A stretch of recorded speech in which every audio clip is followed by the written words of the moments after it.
సింహాచలం ప్రమాద ఘటనలో మృతి చెందిన కుటుంబ సభ్యులు ఒక్కొక్కరిగా కేజీహెచ్కి అయితే వస్తున్నారు. మనం చూడొచ్చు ఇక్కడ ఎడ్ల వెంకట్రావు స్టీల్ ప్లాంట్ లో ఎంప్లాయ్ గా పనిచేస్తున్నటువంటి వ్యక్తి దర్శనానికి కుటుంబంతో వెళ్లి అక్కడ చనిపోయినటువంటి నేపథ్యంలో వాళ్ళ కుటుంబ సభ్యులు భార్య, అదేవిధంగా తమ్ముడు, కుటుంబ సభ్యులందరూ కూడా రోధిస్తున్నటువంటి సంఘటన కూడా మనం చూడొచ్చు. ఎందుకంటే కుటుంబం మొత్తం అంతా కూడా ఈ రోజు ఈ ఘటన జరిగినటువంటి నేపథ్యంలో అందరూ ఒక్కొక్కరిగా కేజీహెచ్కి వాళ్ళ మృతదేహాలని చూడడానికి వస్తున్నటువంటి పరిస్థితి అయితే కనిపిస్తుంది.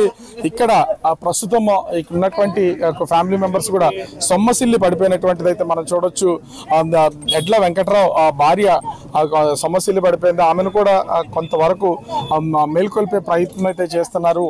ఈ ప్రమాదం జరిగింది. ప్రమాదంలో దర్శనానికి అప్పన్న దర్శనం చేసుకోవడానికి వెళ్ళినటువంటి వీళ్ళు తన భర్త చనిపోయారని తెలిసిన వెంటనే ఆమె ప్రస్తుతం అయితే కొంత అపస్మారక స్థితిలోకి వెళ్ళిపోయినటువంటిది అయితే ఉంది. అందరూ ఒక్కొక్కరు కూడా భయపడుతూ ఉన్నారు. కుటుంబ సభ్యులందరూ కూడా ఇప్పటికీ ఏం జరుగుతుందో తెలియనటువంటిది పరిస్థితి అయితే ఉంది. సో దీంతో వాళ్ళని చూసే ప్రయత్నం అయితే చేస్తున్నారు. ఒక పక్క నుంచి తమ్ముడిని కూడా చూడొచ్చు.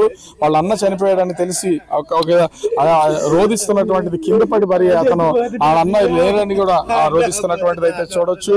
ఆ ఎడ్ల వెంకటరావు తమ్ముడు అయితే ప్రస్తుతం తీవ్ర ఆందోళన చెందుతున్నటువంటి ఉంది. మేయర్ విశాఖ మేయర్ పేలా శ్రీనివాస్ కూడా ప్రస్తుతం ఇక్కడే ఉండి వస్తున్నటువంటి ఒక్కొక్క కుటుంబ సభ్యుల్ని వాళ్ళతో మాట్లాడుతూ వాళ్ళని పరామర్శిస్తూ ప్రస్తుతం అయితే ఆ ధైర్యం చెప్తున్నటువంటి దాన్ని కూడా చూడొచ్చు. చనిపోయినటువంటి కుటుంబ సభ్యులందరూ కూడా, ఎందుకంటే మరి కొద్దిసేపట్లో అధికారులు, మంత్రులు ఇక్కడ కేజీహెచ్కి వచ్చే అవకాశం అయితే ఉన్నటువంటి నేపథ్యంలో వీళ్ళందరూ కూడా వాళ్ళకి సంబంధించినటువంటి దానికి సంబంధించి అంటే ఒకటి ఏడవకండి, ఎందుకంటే చనిపోయారు. అసలు మీకు ఎప్పుడు తెలిసింది ఈ విషయం? తెలిసిందండి, ఈరోజు ఉదయం తెలిసింది. ఎంతమంది కలిసి వెళ్ళి ఉంటారండి అసలు ఆ దర్శనానికి? మా ఫ్యామిలీ, మా అన్నయ్య అక్కడే వెళ్ళాడండి. వాళ్ళ ప్లాంట్ వాళ్ళు ఇంకో కాంటాక్ట్ వేసి కుర్రాళ్ళకి ఇద్దరు వెళ్తామని అన్నారండి. అంతే నాకు తెలుసు. సో కుటుంబ సభ్యులు మనం చూస్తున్నాం ఇక్కడే, అంటే వస్తున్నటువంటి వాళ్ళని మొత్తం అందరినీ కూడా ఎవరెవరైతే బంధువులు ఉన్నారో వాళ్ళందరికీ వస్తున్నటువంటి వాళ్ళకి ధైర్యం చెప్పాలని విశాఖ మేయర్ పేలా శ్రీనివాస్కి అటు ఆ మంత్రుల నుంచి ఆదేశాలు ఉన్నటువంటి నేపథ్యంలో ప్రస్తుతం అయితే ఇక్కడికి వచ్చి సంఘటనా స్థలంలో ఉండి వాళ్ళందరినీ కూడా ప్రస్తుతం పరిశీలిస్తున్నటువంటి పరిస్థితి అయితే చూడొచ్చు. ఇంకా భార్య, వాళ్ళ కుటుంబ సభ్యులు అరణ్య రోదన, ఎందుకంటే దైవ దర్శనానికి వెళ్ళినటువంటి ఈ ఎడ్ల వెంకట్రావు చనిపోయాడన్న విషయం తెలిసిన తర్వాత ప్రస్తుతం అయితే కుటుంబ సభ్యులందరూ కూడా ఇక్కడికి వస్తున్నటువంటి పరిస్థితి అయితే కనిపిస్తుంది. వీళ్ళకి సంబంధించిన వివరాలు ఏమన్నా తెలుసా? అసలు ఎవరు ఏంటి అనేది ఏమైనా ఐడియా ఉందా? ఎవరు తెలియదు.